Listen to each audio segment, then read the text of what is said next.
मित्रों, आज मैं अपना विचार भारत में लोकतंत्र वरदान या अभिशाप इस पे अपना विचार व्यक्त करने जा रहा हूँ।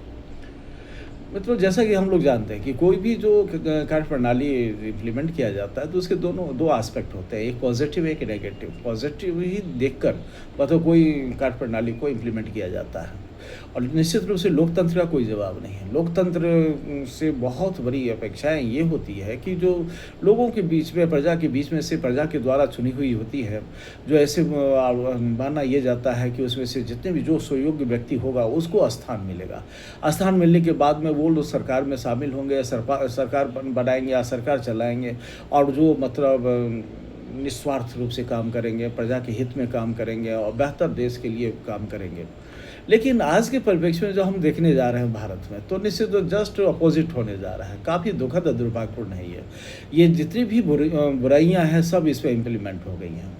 जब कोई भी मतलब जो प्रजा के द्वारा जो चुनी हुई कोई भी व्यक्ति जो जाता है तो वो कोई ना योग्य होता है, ना उसकी एजुकेशन होती है, ना कोई बात होती है और ख़ानदानी एक परंपरा है, वो आ जा रहा है क्योंकि उसके पास भी इतने सामर्थ्य है हर एक दृष्टिकोण से। साम दाम दंड भेद हर एक दृष्टिकोण से वो इतना स्ट्रांग है, जो मतलब वो पढ़ा लिखा भी नहीं है, काबिल नहीं है, तो भी मतलब उसको स्थान मिल जाता है। स्थान मिलने के पश्चात वो मतलब देश के लिए बेहतर नहीं कर पाता और कुछ भी नहीं, ना नॉलेज होती है, ना बात होती है, ना कोई योजना होती है, किस तरीके की बात है। और जो भी कुछ काम करता है तो निजी अपने स्वार्थ के लिए करता है, अपने परिवार के लिए करता है, उससे ज़्यादा कहीं कुछ सोच नहीं पाता है, जो बहुत ही दुखद दुर्भाग्यपूर्ण है। आज हम देखते हैं कि जो मतलब चाहे पढ़ा अंगूठा छाप चाहे आदमी हो या 7वां 8वां 9वां 10वां पास व्यक्ति, वो मतलब मुख्यमंत्री प्रधानमंत्री इस तरीके से बन जाता है, जिसे कभी शिक्षा वगैरह ढंग से लिया नहीं हो, कोई मतलब इस तरीके का काम किया नहीं हो, अच्छा काम समाज में उसका कोई कंट्रीब्यूशन नहीं हो, वो लोग चुन लिए जाते हैं। तो चुने इसलिए जाते हैं क्योंकि उनका जो मतलब पुराना परिवेश है, उनके पिता बाप दादा वगैरह उसके मतलब नेता वगैरह हुआ करते थे, उस आधार पे वो आ जाते हैं। आने के पश्चात देश के साथ में काफ़ी मतलब बेहतर नहीं हो पाता है। अपने पोस्ट के साथ में जो भी उनको कार्य करने को मौका मिलता है तो उसके साथ जस्टिफाई नहीं करते, न्याय नहीं करते, जो देश के हित में नहीं है। तो जैसा कि अभी एक चर्चा का विषय बना था कि जो पूरे भारतवर्ष में लोकसभा में 257 व्यक्ति ऐसे हैं जिसपे संगीन अपराध में में सम्मिलित हैं।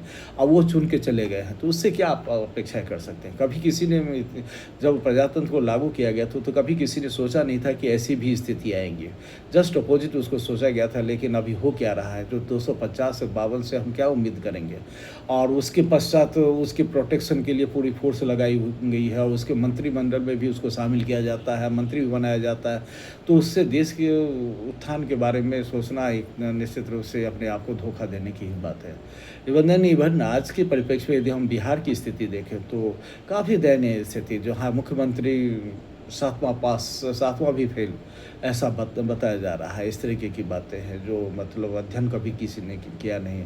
जो स्वास्थ्य मंत्री बना, जो ख़ानदानी मतलब उसके पिता कभी मुख्यमंत्री हुआ करते थे और उसके बाद में उसको बनाया, जबकि उसका स्वास्थ्य पर ही मतलब इलाज करवाने की आवश्यकता है और इसके पश्चात वो स्वास्थ्य मंत्री बना है, जबकि जो एजुकेशन के नाम पे कहीं कुछ नहीं है, जो 10वीं 12वीं पास इस तरीके से बताया जा रहा है।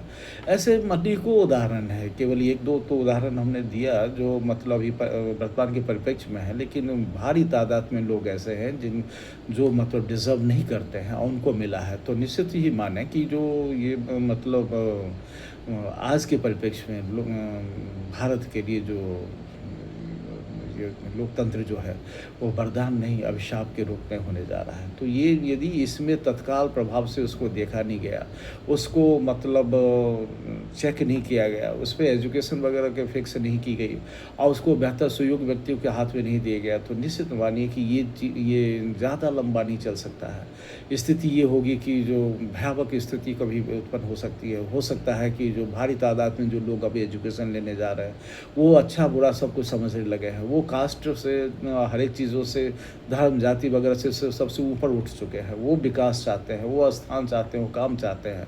उनको यदि ऐसा नहीं मिलने जा रहा है तो उस परिस्थिति में और दूसरे लोग जो मतलब सत्ता में बैठ के सुख भोगने जा रहे हैं, जिनके पास में ना काबिलियत है, ना एजुकेशन है, किसी भी तरीके से वो योग्य नहीं है, तो निश्चित रूप से एक फ्रस्ट्रेशन की भावना सब लोगों में आएगी और इसका परिणाम बहुत ही प्रतिकूल निकलेगा।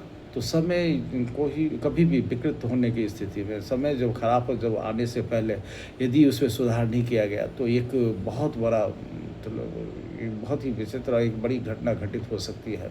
इसीलिए हम चाहेंगे कि निश्चित रूप से भारत के जितने भी बुद्धिजीवी लोग हैं, वो लोग सब देखें, सजग जागरूक हो और उसके ऊपर में विचार करें और ऐसे लोगों को चयन हो, उसके लिए एजुकेशन फिक्स हो कि भाई ये एजुकेशन कम से कम होना ही चाहिए, कम से कम इतनी एजुकेशन होनी चाहिए, या किसी हर एक क्षेत्र में किसी न किसी क्षेत्र में उनकी पारंगतता भी होना चाहिए और फिर वो समाज के रूप में समाज के समर्पित होना चाहिए और उसके बाद में तभी जाके उससे अपेक्षा की जा सकती है कि बेहतर मतलब लोकतंत्र होगा और लोकतंत्र प्रभावी रूप से होगा और ये इसके फ़ायदे सब लोगों को हो पाएगा। यदि ऐसी स्थिति नहीं बनती है तो निश्चित आज के परिप्रेक्ष्य में हम देखें तो निश्चित रूप से एक विनाश के रूप में ये जाने जा रहा है, जो तत्काल इस पे सुधार की आवश्यकता है।